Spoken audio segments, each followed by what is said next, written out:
Matron, take them away.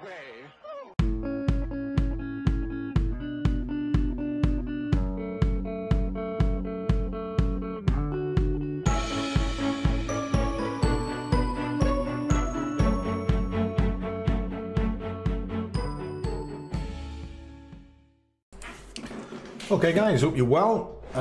It's going to be quite a quick one today. I've just gone into market on Aussie dollar because I said I was going to do it in the morning call. And I'm just going to flick the screen on and show you it and then come back and tell you all about it.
Okay guys, I'm back.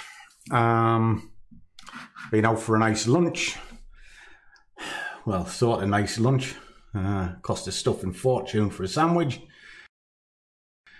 And now I'm skint. Let's see if I paid for it, shall we? Well, it went exactly where I marked it and then ran away. I did close one position off. I was a little bit wary of it when I was sort of in this because the market was incredibly stretched and extreme. I took the bulk out, left a couple of runners just to see what would happen. And what has happened? Well, it has stopped me out on the one that was run, but they were both risk-free, and we got a few quid out of it. All right? So it's done exactly what I wanted it to do. Now this week is obviously the end of the month, and I've been paid, well, I was paid for the month the beginning of last week, so I didn't have to do a great deal. So I'm kind of just coasting to the end of the month. And because of that, what I'm doing with my trades, if you're seeing them sort of being a little bit sort of sporadic, is I've just been backing up what I say on the morning in the morning calls, because I think it's only fair that I do that, you know. And up to now, we're 100% strike rate. It's done exactly what I said it would do, and you've seen, and if you go through, you'll see there's loads of videos where it's all called public. And I do it for the guys as well. And often what I do with the guys is we have a meeting on a night time, and I'll ask them, what product do you want me to break? And I'll analyze it, and I'll say, I expect it to do X, and then we check it the next day. And more often than not, it falls into place. So what's the moral here? The moral is about homework. There's no X marks the spot, but you can see what the bigger picture is and where the potential the market is going to push to. Now, with that, you can also look at fibs. Now, I did have a strange comment on sort of one of the sort of mugs that my wife sells, because my wife sells these sort of things, you know. And if you like Forex and everything, she has got an excellent shop, and you'll find the merch shelf below, and it's just things like that, you know, silly things to remind you that on your desk. And one of them is about fibs. It's called In Fibs We Trust. And if you look at it, there's a very strange, in fact, what I might do is I might even just pull up a chart and show fibs in action in another video. But I've used fibs for well over a decade, you know, probably even longer than that. I've been in this industry 19 years, and I've used fibs from very much the beginning. Are they the holy grail? Of course they're not. But do they roadmap a chart? They definitely do. If you know how to draw a fib, they are definitely the best tool in the bag. And for anybody who says they're not, you're not using them right. You're using them thinking they're a definitive. They're not. They're not an indicator, so they can't tell you direction, they can't tell you anything, but they can roadmap the chart. And it all hinges on if you know how to draw one. And you see me do this day in, day out. And they're all fib based. I went onto the Fivers, did the live streams with the live trading clinics that they do. I traded live using fibs, and I've got 100% strike rate. 100%. So, you tell me. Are fibs hocus pocus, or did they hold some weight? Now for me, they hold weight. The holy grail is one thing. Just one. It's patience.